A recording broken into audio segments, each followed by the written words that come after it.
You know that weird guilt you feel when you're doing nothing, but your brain won't stop reminding you of all the stuff you should be doing. It's like your mind is at war with itself, one part begging for rest, the other screaming about responsibilities, and somehow, instead of doing either, you just freeze. You don't move, you scroll, you promise yourself just 5 more minutes, but 5 becomes 50 and suddenly the day's gone. Sound familiar? Yeah, you're not alone. But here's something no one tells you. This doesn't mean you're broken. It doesn't mean you lack discipline or motivation or ambition. It means you're overwhelmed. And when you're overwhelmed, avoidance feels safer than action. See, we tend to think of laziness as a moral flaw, something shameful. But that's a lie you've probably picked up from a world obsessed with constant productivity. The Stoics had a different take. Marcus Aurelius once said, "You don't love yourself enough. Or you'd love your nature too, and what it demands of you." Laziness isn't your nature. It's your nature resisting what doesn't align. It's your body and mind saying, "Hold on, something's off." And the more you ignore it, the louder it gets. Carl Jung, the Swiss psychologist who spent his life exploring the depths of the unconscious, believed that the things we repress the most, the parts of ourselves we label as bad, don't go away. They just go underground and start running the show from the shadows. So, when you call yourself lazy, when you shame yourself for not being productive, what you're really doing is pushing yourself further into paralysis. You become your own enemy. You build walls between where you are and where you want to be. That's not how you win. That's how you stay stuck. The truth is, this isn't about laziness. It's about misalignment. You've got energy, you've got ideas, you've got dreams. But if there's no clarity, no direction, and no emotional connection to why you're doing what you're doing, your mind goes into shutdown mode. It's not rebellion, it's self-preservation. The mind avoids what it finds meaningless, and the body follows suit. Seneca once warned, "He who is everywhere is nowhere." When your focus is scattered, your energy disappears with it.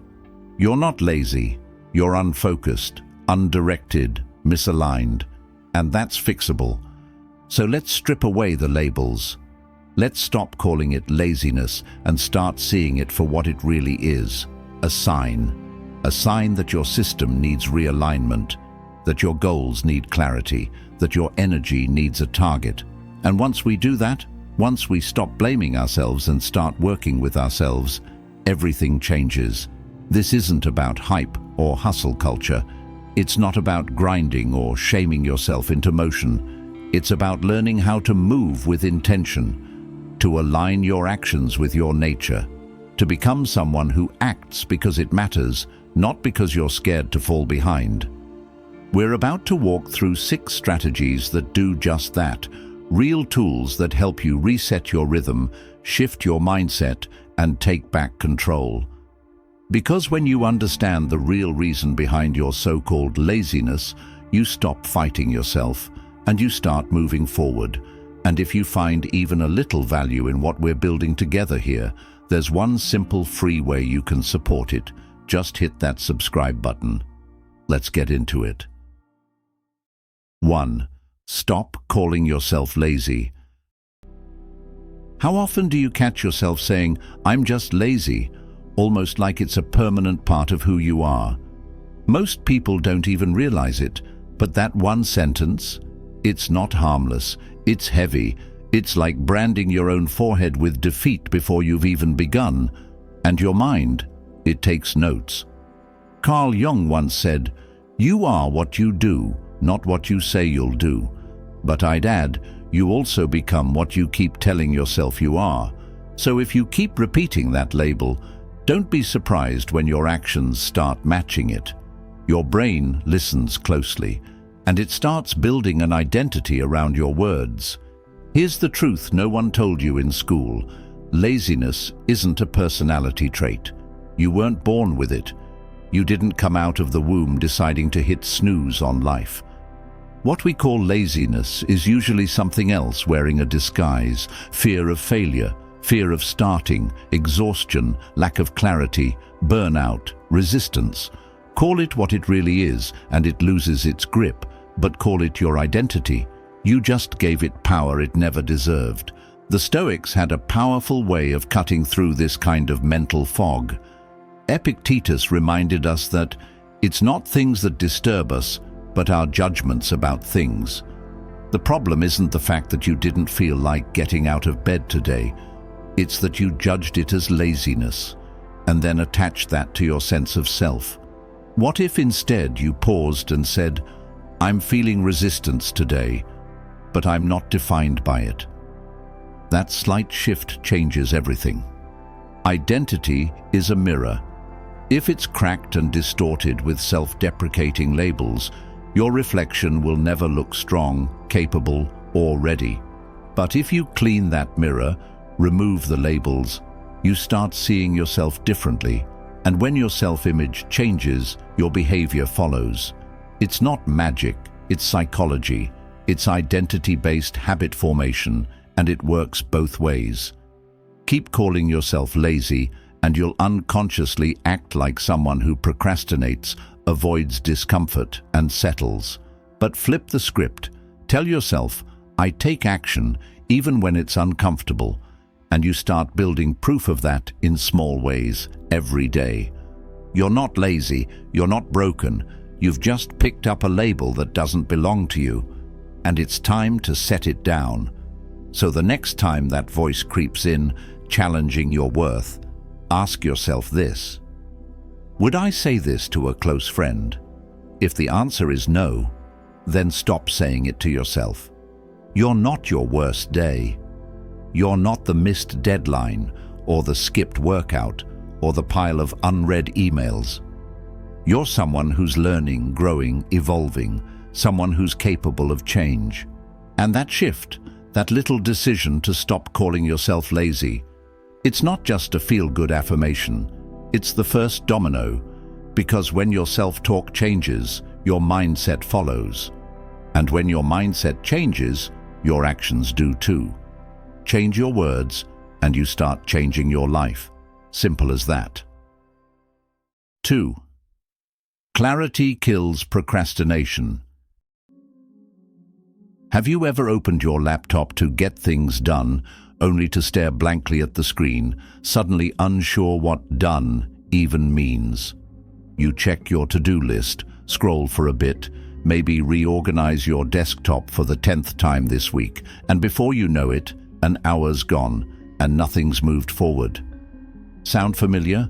That's not laziness, that's confusion in disguise. Most people aren't unmotivated, they're unfocused. It's not that you don't want to act, it's that you don't know exactly what to act on. Clarity, or the lack of it, is the real driver behind whether you move or stall. Here's the thing, your brain is a goal-seeking machine, but it's like a GPS. If you punch in "somewhere better," it's going to freeze. It doesn't know what that means. But if you say "walk 15 minutes after dinner," or "write 200 words today," boom, direction. Now your mind has a target, and targets give energy purpose. Vague goals drain us. Clear goals energize us. The Stoics understood this. Marcus Aurelius wrote, "If you are distressed by anything external, the pain is not due to the thing itself, but to your estimate of it." A blurred goal is an internal fog that distorts your effort and makes everything feel heavier than it is. And this clarity thing, it's not just motivational fluff, it's neuroscience. When your brain sees a small, specific task, it releases dopamine as a little go-get-it signal. That's why we love checking things off lists. That little buzz, it's momentum. Carl Jung talked about the concept of individuation, bringing the unconscious into consciousness. You can't change what you haven't made clear. Same goes for action. You can't move toward a future that's vague. You need to define it before you can step into it. Think about the difference between saying, "I want to be productive," versus, "I'm going to clean the kitchen counter right now." One feels like pressure, the other feels like progress. The key: break your big, scary intentions into micro moves. Forget "get in shape." Say, "I'll fill up my water bottle and do 5 squats." Forget "write a book." Say, "I'll write 1 paragraph about what I'm feeling today." When the path looks clear, even small steps feel powerful. And don't fall for the trap of thinking small means insignificant. The Stoics valued steady, deliberate progress over grand gestures. Seneca reminded us, "It is not because things are difficult that we do not dare. It is because we do not dare that they are difficult." When you avoid defining your goal, it grows in your mind until it feels unmanageable. But when you dare to define it, even in the simplest terms, you shrink that monster down to size. So if you're stuck, overwhelmed, spinning your wheels, pause and ask, "Do I actually know what I'm trying to do?" If not, get laser clear. Be so specific it feels almost silly. That's the point. Because when clarity shows up, procrastination runs. You're not lazy. You're just waiting for a direction worth moving in. Give your mind that direction, and you'll be shocked how fast it responds. 3. Start before you feel ready. You ever notice how the hardest part of doing anything is just starting? Not finishing, not even the middle.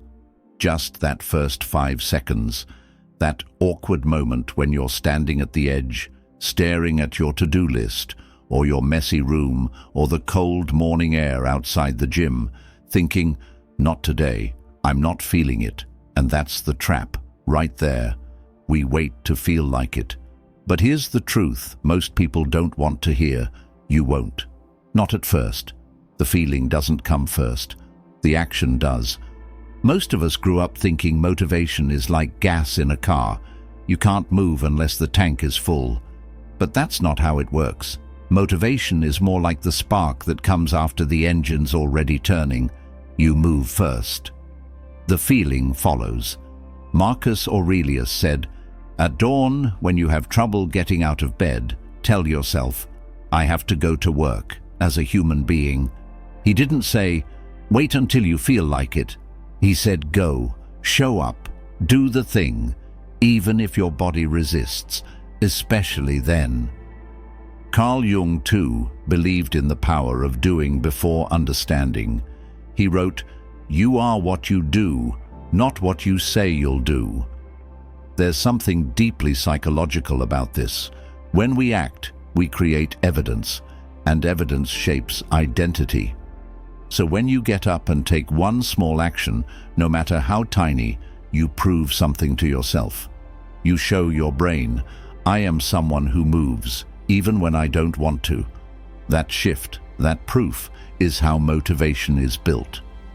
Think about brushing your teeth. Do you feel inspired every morning to do it? Probably not. But you do it anyway. Why? Because it's automatic. You don't negotiate with it. You don't overthink it. You just do it. That's the energy you need to bring into everything else. Action without drama. Action without the emotional debate. Because once you start, the resistance begins to melt. Let's keep it practical. Use the 5-second rule. The moment you hesitate, count down to 5 and just go. Don't give your brain time to talk you out of it. Open the laptop, put your shoes on, stand up, send the email. Do the first 30 seconds of the thing you're avoiding. That's all it takes to shift from stuck to in motion. And no, it's not going to feel amazing at first. It might feel awkward, forced, even a little clunky. But that's okay. Starting isn't about perfection, it's about movement. Once you're moving, everything gets easier. The task becomes clearer, your mind sharpens, the fog lifts. Action creates clarity, action creates confidence, and most importantly, action creates momentum. And momentum, that's the antidote to laziness. 4. Your environment is sabotaging you. Ever wonder why some days you feel sharp, focused, unstoppable, while others feel like you're walking through molasses with ankle weights on?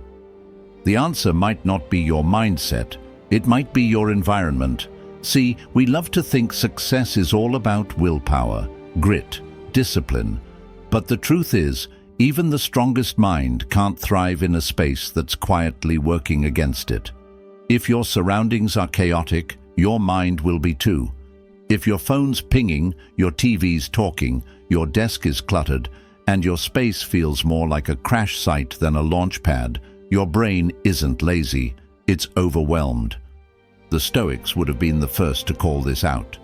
Seneca said, "No person hands out their money to passers-by, but to how many do each of us hand out our lives? We're tight-fisted with property and money, yet think too little of wasting time." Distractions are the modern version of time theft. Every unnecessary ping, every open tab, every bit of background noise you tolerate, that's your focus leaking out in droplets. You don't need more motivation, you need less noise. Carl Jung emphasized the profound connection between the inner and outer world. He believed that the psyche isn't isolated. It responds, adapts, and reacts to the space it's in. Your external chaos becomes internal clutter. A messy room doesn't just look bad, it feels heavy. It creates friction every time you try to start. That stack of unopened mail, the half-drunk coffee cups, the scattered clothes, they're not just objects, they're psychological blocks. They're little reminders of disorder, and they scream at your nervous system. There's too much to handle. So let's flip that. Your space should support your goals. If you want focus, create a space that feels focused. Put your phone in another room. Turn off notifications, not just silence, but off. Designate one area for deep work and make it sacred. Keep it clear, calm, and simple. If you want creativity, let the sunlight in. Add something that inspires you. A quote on the wall, a plant, a clean desk. Nothing extravagant, just intentional. Because when your environment is aligned with your purpose, your energy stops getting wasted on resistance and starts getting directed toward action. This isn't about creating the perfect setup. It's about removing friction, making it easier to start and harder to stop. You're not weak for getting distracted. You're human. But you are responsible for creating the space that helps you stay on track. The fewer decisions you have to make in the moment, like where your charger is or if the dishes should be done first, the more energy you can reserve for what actually matters. 5. Stack small wins daily. You ever get so pumped about a goal that you try to change everything at once? New diet, new schedule, new habits, and for the first few days, you're on fire, waking up early, working out, planning your meals like a machine. But then, it crashes. You burn out, skip a day, feel guilty, and before you know it, you're right back where you started. Sound familiar? Yeah, that's not failure. That's the natural result of trying to sprint your way through a marathon. The truth is, transformation doesn't come from giant leaps. It comes from small, consistent steps, from daily wins that feel almost too easy, but stack up into something real.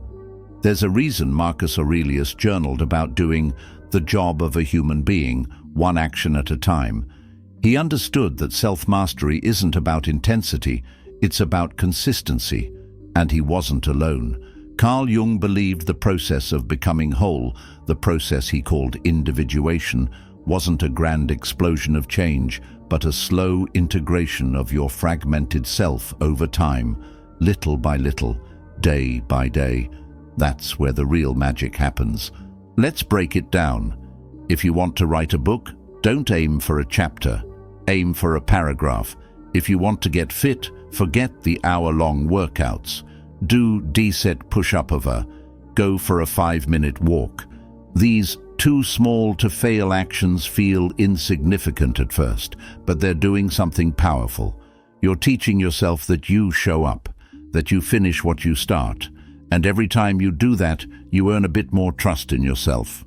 And that self-trust, that's everything, because procrastination is often rooted in doubt. We avoid things not because we're lazy, but because some part of us doesn't believe we can actually follow through. So we delay, we distract. But when you start stacking wins, even tiny ones, that doubt starts to shrink. You create a track record, you build proof, and with proof comes confidence. With confidence comes momentum. And momentum? That's what destroys laziness. Seneca said, "It's not that we have a short time to live, but that we waste much of it." And it's true. We waste time thinking big change has to come in one big dramatic moment. But the most meaningful progress is slow, almost invisible, like laying bricks. One brick isn't much, but lay one every day and suddenly you've got a wall, a foundation, a structure strong enough to hold the life you're building. So here's the real challenge: lower the bar. Not because you're lowering your standards, but because you're raising your ability to stay consistent. That's the game. Start small. Keep promises to yourself. Celebrate the tiny wins. Write a sentence. Do the dishes. Show up 5 minutes earlier than you need to. It all counts. It all stacks. Because when you make winning a daily habit, when you prove to yourself, "I do what I say I'll do," you stop waiting to feel motivated. You start becoming unstoppable, one small win at a time. 6. Use the 10-minute rule. There's this weird lie your brain loves to tell you: "I can't deal with this right now." It shows up when you're staring at a blank page, a sink full of dishes, or an inbox with 27 unread emails. That voice in your head convinces you the task is way too big, too boring, or just too much. So you avoid it. Not forever, just for a little while. But then an hour slips by, then 2. And suddenly the day's gone, and you're carrying this silent, invisible guilt into tomorrow. Sound familiar? Yeah, we've all been there.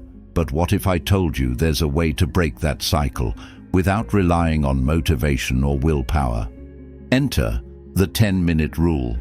Think of it like a mental backdoor into action. Instead of saying, "I have to finish this," you tell yourself, "I'm just doing 10 minutes. That's it. You're not committing to perfection. You're committing to starting. And that makes all the difference. Because once you begin, your brain stops resisting and starts adapting. Carl Jung understood this well. He believed that resistance was often a signal of inner conflict, not inability. When we bypass that mental wall, even briefly, we begin to dissolve it. It's a simple shift, but psychologically powerful. When you lower the entry cost of a task, no pressure to finish, no pressure to get it right, you remove the weight. You're tricking your brain into movement. And movement, no matter how small, creates momentum. The Stoics had a similar principle. Do what's in front of you. Marcus Aurelius reminded himself daily, "Don't let your imagination be crushed by life as a whole. Stick with the situation at hand." That's exactly what the 10-minute rule does. It zooms your focus in on the next small step, not the whole staircase. And here's what's wild. Once you get into something, you usually don't want to stop. What felt heavy before now feels manageable. You start cleaning for 10 minutes, and suddenly you're organizing your whole kitchen. You write for 10 minutes and end up drafting a full page. That's the paradox of action. You don't feel ready until you're already doing it. The 10-minute rule just gives you a reason to begin before your excuses catch up. Let's say you're staring at a task right now, something you've been putting off for hours, days, maybe even weeks. Try this. Set a timer, 10 minutes. That's it. And tell yourself, "I don't have to finish this. I just have to show up." If you stop at 10, that's a win. You showed up. But chances are you won't, because once motion starts, resistance loses its grip. The philosopher Epictetus once said, "First say to yourself what you would be, and then do what you have to do." This rule is how you bridge that gap. You say, "I want to be someone who acts," and then, without overthinking, you act. 10 minutes is your foot in the door. It's how you go from avoidance to action, from stagnation to momentum. And in the end, it's not about how long you work. It's about proving to yourself that you can. Somewhere along the way, we started believing that productivity is a personality trait, that some people are just wired for success, for hustle, for endless output, while the rest of us are just lazy. But that idea, it's not just wrong, it's toxic. Because the truth is, no one wakes up automatically disciplined. No one is born knowing how to beat resistance, overcome procrastination, or master their habits. These are skills, not genetics. They're forged in the small, quiet moments, the ones where you decide to try, even when it's easier not to. Laziness isn't a curse, it's a messenger, a signal from your inner life that something's off. You're misaligned, you're unclear, you're tired, you're scared, and that's okay. But it's also a sign that it's time to shift, to listen. As Marcus Aurelius put it, you have power over your mind, not outside events. Realize this, and you will find strength. The power has always been in you, not in the perfect routine, not in waiting for motivation, but in taking one small, imperfect step towards something better. So start small, one shift in thinking, one task done today that you avoided yesterday, one drawer cleaned, one page written, one apology made, one 10-minute push past resistance. Don't underestimate these little efforts, because they stack, they build momentum, and momentum is what moves mountains. Carl Jung believed that the greatest changes begin not with big declarations, but with a conscious confrontation of what we've ignored within ourselves. Every time you choose action over avoidance, you're rewriting your internal narrative. You're changing your story. And look, this isn't about hustle culture or chasing perfection. It's about regaining your rhythm. It's about living intentionally instead of letting the days blur by in a fog of maybe tomorrow. You don't have to sprint. You don't have to impress anyone. You just have to move. Because once you move, even a little, something clicks. You feel the shift. A little more clarity, a little more control, and suddenly you're no longer stuck. You're in motion. So if something in this message struck a chord, don't just nod and scroll on. Use it. Apply it. Take one step today. And if you know someone else who's been in that same cycle, someone who just needs a nudge, send this their way. You never know what a few words can unlock in someone's life. And hey, if you've been finding value here, if these ideas are helping you rethink your mindset or reset your momentum, there's one small favor I'll ask in return. Hit that subscribe button. It's free, but it makes a huge difference in helping us reach others who need this kind of message. Thank you for being a part of Stoic Journal. This journey we're on, of clarity, discipline, inner peace. It's not always easy, but it's always worth it. See you in the next one, and remember, you've got this.